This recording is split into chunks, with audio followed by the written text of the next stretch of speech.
కేసీఆర్ ప్రభుత్వ హయాంలో కొల్లగొట్టబడిన సింగరేణి సంస్థను గాడిలో పెట్టడంతో పాటు సంస్థ మనుగడకు భద్రత కల్పించేలా ఐఎన్టీయూసీ బాధ్యతాయుతంగా కృషి చేస్తోందని ఆ యూనియన్ నాయకులు చెప్పారు.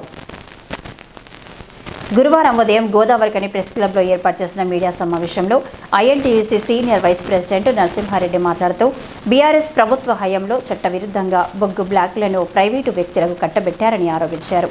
సంస్థకు చెందిన సుమారు 30,000 కోట్ల రూపాయలను అప్పటి రాష్ట్ర ప్రభుత్వం దిగమింగిన గత గుర్తింపు సంఘం కానీ ప్రాతినిధ్య సంఘం కానీ నోరు మెదిపిన దాఖలాలు లేవని విమర్శించారు. నాడు ప్రాతినిధ్య సంఘంగా నేడు గుర్తింపు సంఘంగా ఉన్న ఐఎన్టీయూసీ సంస్థ పరిరక్షణలో కార్మిక సమస్యల పరిష్కారంలో విఫలమవుతుందని ఆరోపించారు. కాంగ్రెస్ ప్రభుత్వ సహకారంతో సింగరేణి భవిష్యత్తుకు భద్రత కల్పించేలా ఐఎన్టీయూసీ బాధ్యతాయుతంగా కృషి చేస్తుంటే రాజకీయ ప్రమేయం అధికమవుతుందంటూ పలు సంఘాలు ఆరోపణలు చేస్తుండడం వారి అవివేకానికి నిదర్శనమని మండిపడ్డారు. స్పోర్ట్స్ కోఆర్డినేటర్ నియామకంలో కూడా గుర్తింపు సంఘం నిబంధనలకు విరుద్ధంగా వ్యవహరించిందని ఆరోపించారు. 4 సంవత్సరాల కాల పరిమితి కోసం ప్రయత్నించడం మూలంగానే ఏఐటీయూసీకి గుర్తింపు పత్రం జారీలో జాప్యం జరిగిందని, ఇప్పటికైనా కార్మిక సమస్యల పరిష్కారం పట్ల ఏఐటీయూసీ దృష్టి సారించాలని సూచించారు. గుర్తింపు కార్మిక సంఘం ఎన్నికలైపోయి 8 నెలలు దాటింది. 8 నెలలకు అయినా కూడా గుర్తింపు హోదా పత్రం తీసుకోకుండా ఎందుకు తాత్సారం చేశారో ఏఐటీయూసీ వాళ్ళే సమాధానం చెప్పాలి. దానికి గాను మీరు 2 సంవత్సరాలకు ఎన్నికలు జరిగితే 4 సంవత్సరాలకు కావాలని చెప్పేసి మీరు పేచి పెట్టడం మూలానే యాజమాన్యం మీ గుర్తింపు కార్మిక సంఘం పత్రం ఇయ్యలేదు కానీ మీరు గుర్తింపు హోదా మాత్రం అనుభవిస్తూనే ఉన్నారు. కార్మిక సమస్యలు పట్టించుకోవట్లేదు, కార్మికుల హక్కులను ఏ రకంగా తీసుకురావాలని పట్టించుకోకుండా కేవలం గుర్తింపు హోదా కోసం మాత్రమే మీరు గుర్తింపు హోదా చేసి అధికారుల దగ్గర పనులు తీసుకుంటా ఉన్నారు. అదే రకంగా అనధికారికంగా కూడా మీ క్యాడర్ అంతా కూడా మస్తలు పడిపోయేటువంటి పరిస్థితి ఉంది. ఇదంతా మీరు రాజకీయ ప్రమేయం మీరు చెప్తా ఉన్నారు. మేము రాజకీయ ప్రమేయం కాదు, కాంగ్రెస్ ప్రభుత్వం ఉంది కాబట్టి ప్రభుత్వ సహకారం తీసుకొని మనకి సింగరేణికి భావితరాలకు అందించడానికి, సింగరేణిని డెవలప్ చేయడానికి, సింగరేణి కార్మికుల యొక్క హక్కుల్ని కాపాడడానికి మాత్రమే ప్రభుత్వ ప్రమేయం తీసుకోవడం జరుగుతూ ఉంది.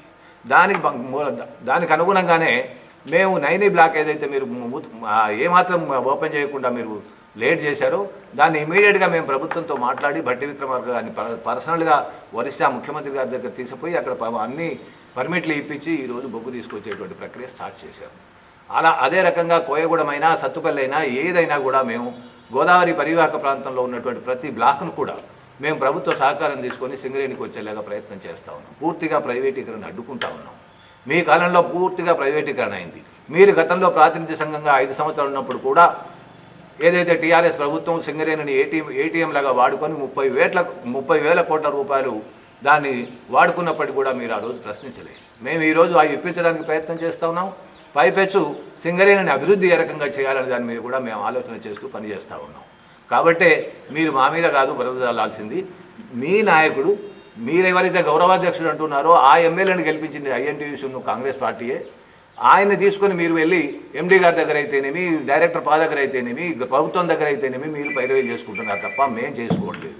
మీరు చేస్తేనేమో రాజకీయ ప్రమేయం, మీరు పోతేనేమో పైరవేలు, మేము అడిగితేనేమో మేము గుర్తింపు కార్మిక సంఘం కాకపోయినా ప్రాతినిధ్య సంఘమైనా కూడా మేము ప్రభుత్వ సహకారంతో ప్రతి పనిని కూడా సింగరేణికి పనికొచ్చేలాగా, సింగరేణి భావితరాలకు అందించేలాగా పనిచేస్తున్నామే తప్ప మీలాగా మేము స్వలాభం కోసం కానీ గతంలో కార్పొరేట్ మెడికల్ బోర్డులో ఎవరు లంచాలు తీసుకున్నారు, ఎవరు పేరు వచ్చింది, ఎవరి మీద ఎంక్వైరీ జరిగింది అవన్నీ కూడా కార్మికులకు తెలుసు, కార్మిక సంఘాలకు తెలుసు, అందరికీ తెలుసు.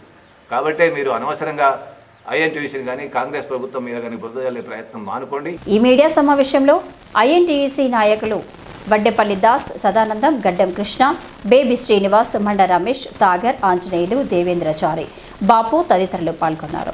ఇదిలా ఉండగా బాయిబాట కార్యక్రమంలో భాగంగా గురువారం ఉదయం ఐఎన్టీయూసీ నాయకులు జీడీకే వాణిజ్యాన్ గారిని సందర్శించారు. 15 రోజుల్లోగా లాభాల వాటాను ఇప్పించడంతో పాటు కార్మికుల ప్రధాన సమస్యల పరిష్కారానికి ఐఎన్టీయూసీ కృషి చేస్తుందని చెప్పారు. ఫిట్ సెక్రటరీ జనగామ రాజేశం అధ్యక్షతన జరిగిన కార్యక్రమంలో ఐఎన్టీయూసీ నాయకులు, కార్యకర్తలు పాల్గొన్నారు.